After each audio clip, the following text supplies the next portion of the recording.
Hello all, I am Piyush Napit और आपने मेरी प्रीवियस वीडियो देख ही ली होगी कि हम अभी हम वेब डेवलपमेंट कर रहे हैं, है ना। तो वेब डेवलपमेंट करते करते हम सबसे पहले अपन पढ़ेंगे जावास्क्रिप्ट, ठीक है, कि जावास्क्रिप्ट क्या है और जावास्क्रिप्ट क्यों करनी चाहिए हमको, है ना। और वेब डेवलपमेंट भी क्यों करनी चाहिए, ऐसे बहुत सारे जो क्वेश्चंस हैं, ऐसे बहुत सारे डाउट्स होंगे आपको कि यार जावास्क्रिप्ट ही क्यों, है ना। क्योंकि मार्केट में और बहुत सारी लैंग्वेज हैं, जैसे लाइक जावा है ना, पाइथन है और ऐसी बहुत सारी लैंग्वेजेस हैं। तो हमको जावास्क्रिप्ट ही क्यों करनी चाहिए, है ना। और जावास्क्रिप्ट क्यों नेसेसरी है हमारे वेब डेवलपमेंट पे, ऐसा क्या है जावास्क्रिप्ट पे, है ना। तो हम वो सारी चीज़ें देखेंगे और देखते हैं कि जावास्क्रिप्ट से ही हम क्या क्या कर सकते हैं, ठीक है। जावास्क्रिप्ट एक सिंपल सा लैंग्वेज नहीं है, जावास्क्रिप्ट से हम काफ़ी चीज़ें कर सकते हैं। जैसे कि हम अपने वेबसाइट पर मैथमेटिकल ऑपरेशन परफॉर्म कर सकते हैं, लॉजिकल लगा सकते हैं, उस पर लॉजिक बिल्ड कर सकते हैं अपने, ठीक है। Hello all, I am Piyush Napit. You know me. Okay. So JavaScript क्यों करनी चाहिए और जावास्क्रिप्ट है क्या, है ना। तो जावास्क्रिप्ट एक object oriented scripting and programming language है, ठीक है। तो यहाँ पे ऑब्जेक्ट ओरिएंटेड स्क्रिप्टिंग का क्या मतलब हुआ, जैसे मैंने ये बोला ऑब्जेक्ट ओरिएंटेड, है ना। तो ऑब्जेक्ट ओरिएंटेड का क्या मीन्स हुआ, like class, objects, inheritance, polymorphism. तो ये जो सारी चीज़ें हैं ना, तो ये सारी चीज़ें जावास्क्रिप्ट सपोर्ट करती है। अब मैं ये क्या बोल रहा हूँ, मतलब क्लास, ऑब्जेक्ट्स, ये सब क्या होती है, तो वो सब हम आने वाले जब नेक्स्ट वीडियोज होंगे तो उसमें देखेंगे, ठीक है। सो हम जावास्क्रिप्ट की हेल्प से क्या क्या कर सकते हैं, मतलब हमारा जो एक वेबसाइट है उसको इंटरेक्टिव बना सकते हैं, उसको डायनेमिक बना सकते हैं। Dynamic means in the sense कि जैसे मैंने क्लिक किया कि समझ लो कि एक मिनट, जैसे ये तो हालांकि रिएक्ट पे थी, बट जैसे मैंने क्लिक किया होम, ठीक है। तो ये होम पे यहाँ पे आ गया, और जैसे ही मैंने यहाँ इसको क्लिक किया सर्विसेज, तो सर्विसेज पे चला गया। बट जो जावास्क्रिप्ट का है ना, डायनेमिकली, मतलब जैसे आपने यहाँ पे कुछ भी चेंज किया फॉर्म में, है ना, तो वो डायरेक्टली तुरंत ही चेंज हो जाएगा और वो तुरंत दिखने लगेगा आपको आपकी वेबसाइट पे। तो ये होता है डायनेमिक चेंज, ठीक है। और such as interactive forms, animation, real time updates, JavaScript can be. So ये सब क्या है, मतलब such as form animations in the sense की, लाइक वेट आपको मैं दिखाता हूँ एक मिनट, जैसे कि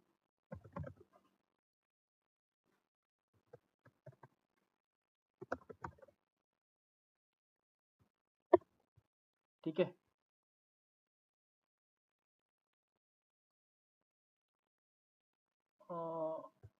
नहीं, जान दो, इस पे देखते हैं। अभी जैसे मैंने एक वेब पेज बनाया है, जैसे इसमें लिखा है H1 my first JavaScript animation, इसने आईडी दी। तो ये आईडी और क्लास वगैरह क्या है, ये सारा कुछ अपन नेक्स्ट वीडियो पे देखेंगे कि आईडी क्लास में क्या डिफरेंस होता है। ये CSS है, तो इसने यहाँ पे आईडी को टारगेट किया और देन टारगेट करने के बाद हो गया, ठीक है। तो अब ये आईडी लिया वहाँ पे, सेट इंटरवल टाइम, फ्रेम 5, और ये जो क्लियर इंटरवल है, ये सारा कुछ हम देखेंगे। सो ये देखो यहाँ पे conditional statement like if ills वगैरह है, तो इफ इल्स वगैरह हम कंडीशनल स्टेटमेंट के अंदर आता है। सो ये देखो, जैसे ये हुआ, तो ये सारा कुछ यहाँ पे आता है ऐसे, बस लाइक ये एनिमेशन है ना, ये देखो। सो ये जावास्क्रिप्ट की हेल्प से बना एनिमेशन है, दिख रहा है आपको, पेज लोड वगैरह ऐसा। आपको रुको मैं दिखाता हूँ, अगर जावास्क्रिप्ट हमको डिसेबल करनी है अपनी साइट पे तो कैसे होती। आप ट्रिपल डॉट पे जाओ, ठीक है, सेटिंग में जाओ, और सेटिंग में जाने के बाद privacy and security, and go to the your website site setting, ठीक है। सो इसमें लिखा है आपका जावास्क्रिप्ट, ठीक है, इस पे गए। तो मैंने यहाँ पे डाल दिया don't allow to site use a JavaScript, ठीक है। अभी देखो ये विदाउट जावास्क्रिप्ट ये साइट कैसे दिखती है।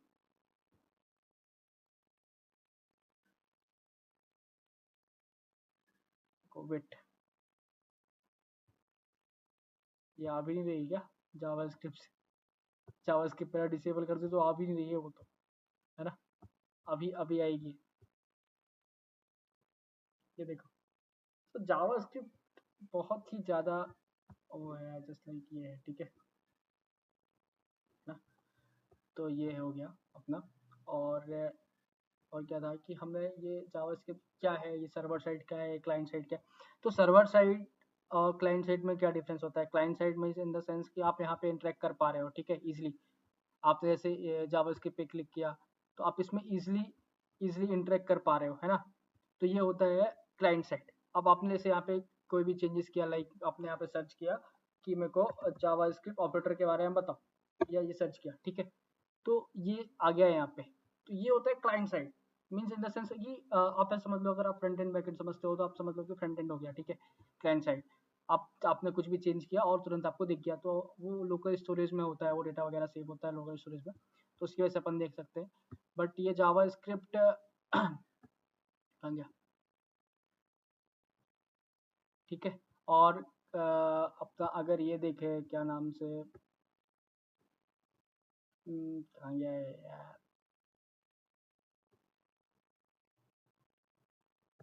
सॉरी है, ठीक है। और सर्वर साइड क्या है, server side mean in the sense कि आप आपके पास एक समझ लो एक सर्वर है, सर्वर की जैसे कि आपके पास एक डेटाबेस है, और डेटाबेस में वो डेटा आप डाल रहे हो, और डालने के बाद वो डेटा आप यहाँ से रिट्रीव कर रहे हो, मतलब आप वहाँ पे शो कर रहे हो, ठीक है।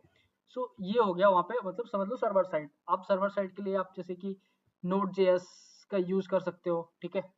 तो ये सारी चीज़ें हम अपने आगे आगे वाले वीडियो पे देखेंगे, बट आप अभी के लिए इतना समझो कि हम जावास्क्रिप्ट से अपना बहुत अच्छा फॉर्म वगैरह एनिमेशन वगैरह डिजाइन कर सकते हैं, ठीक है, रियल टाइम अपडेट कर सकते हैं, ठीक है। तो आप जावास्क्रिप्ट सिर्फ इतना समझो, ठीक है। और इतना समझो कि जावास्क्रिप्ट जो है एक object oriented scripting programming language है, जिससे हम अपने जो भी है कॉम्प्लेक्स फीचर्स अपने वेबसाइट पे इम्प्लीमेंट कर सकते हैं, ठीक है। और इम्प्लीमेंट करने के साथ साथ हम उसको डायनेमिक बना सकते हैं, मीडिया उसकी जो इंटरेक्ट बनाने के लिए, लाइक जैसे कि ये है, ठीक है। तो मैं अगर इसको इंस्पेक्ट करता हूँ, लाइक ये देखो, अगर मैंने इसको इंस्पेक्ट किया, अगर मोबाइल व्यू में देखेंगे तो कुछ ऐसा दिखेगा। तो ये हो गया, ये इंटरेक्टिव हो गई, मतलब रिस्पॉन्सिवनेस इसको बोलते हैं हम अपने वेब डेवलपमेंट में, रिस्पॉन्सिवनेस हो गई कि कैसे रिस्पॉन्स कर रहा है ये, है ना, वो सारा कुछ। तो ये होता है, ठीक है। और हमको जावास्क्रिप्ट क्यों यूज़ करनी चाहिए, ये भी जहाँ तक है मुझे लगता है कि आपको इस क्वेश्चन का भी आंसर आपको मिल गया है ना, कि हमको जावास्क्रिप्ट क्यों यूज़ करनी चाहिए, और जावास्क्रिप्ट फ्यूचर में कितनी ज़्यादा वो 1 मिनट में आपको दिखाता हूँ। जैसे कि जस्ट लाइक ये देखो, मैंने डाला कि why do we use a JavaScript. So ये क्या बोला है कि JavaScript is a versatile language primarily use for web development, ठीक है। adding interactivity, dynamic element, website, heading, user interact, click, mouse movement, form submission, validation, ठीक है। आपने देखो कभी कभी आपने यूज किया होगा कि जब आप कहीं पे लॉगिन करते हो या साइन अप वगैरह करते हो, है ना, तो जब आप लॉगिन करते हो तब उसमें देखता हो आप कभी कभी अपना पासवर्ड गलत डाल दिया तो बता देता है कि ये पासवर्ड गलत है, अब राइट पासवर्ड डालो। तो वो कैसे हो रहा है, वो हो रहा है वैलिडेशन के थ्रू। वो वैलिडेशन हम लगाते हैं अपने जावास्क्रिप्ट के थ्रू, या हम जावास्क्रिप्ट के थ्रू लगाते हैं, और वो जो डेटा होता है वो सेव होता है हमारे डेटाबेस में, तो हम डेटाबेस से रिट्रीव करके फिर उसमें वैलिडेशन वगैरह लगाते हैं, ठीक है। सो देखो जैसे मैंने बताया था कि animation for visual effects, okay, और बिल्डिंग साइड एप्लीकेशन, है ना, रिएक्ट एंगुलर, ठीक है। रिएक्ट और एंगुलर ये सब, ये तो हालांकि एक फ्रेमवर्क है, ठीक है, और रिएक्ट एक लाइब्रेरी है, बट ये भी जावास्क्रिप्ट से ही बनी हुई है ना।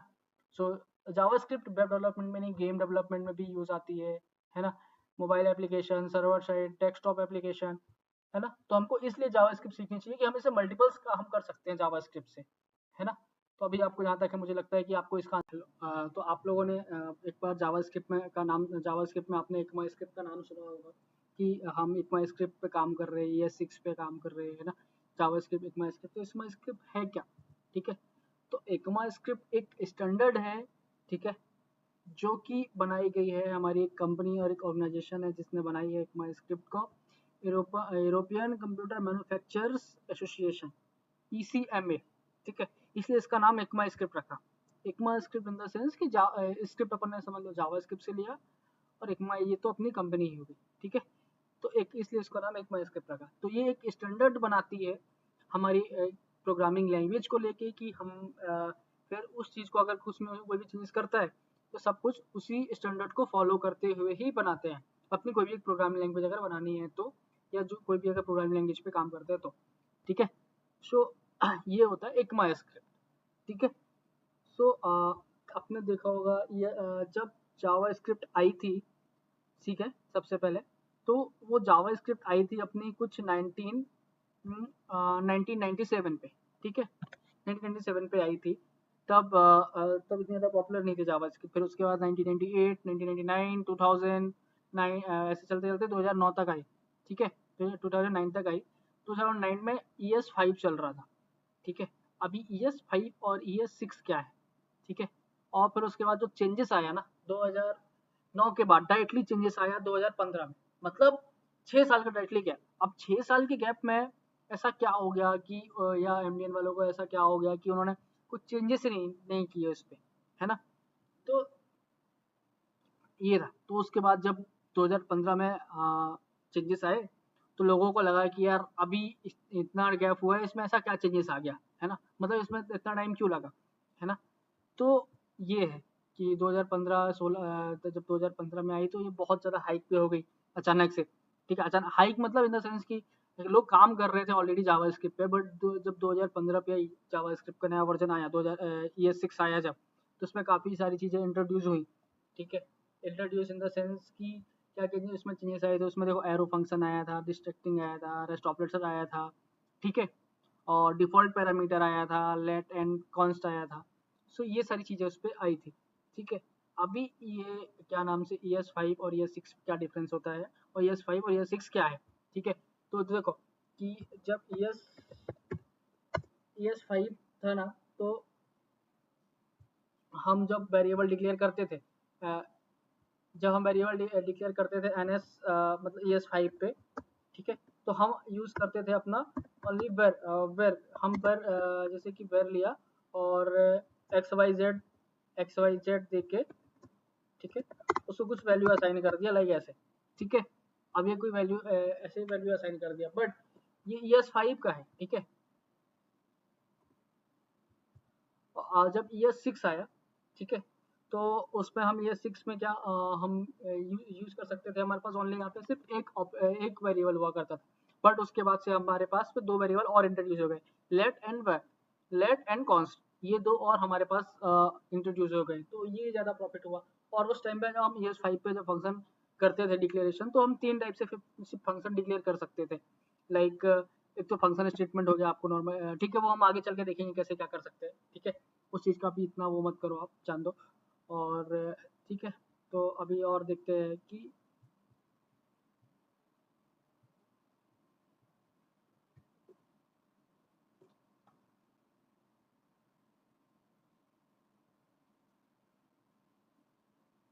हुँ, अभी मुझे लगता है कि आपको ES6 और ES5 समझ में आ गया होगा कि क्यों इतने ज़्यादा, हाँ, इतना ज़्यादा हाइक है।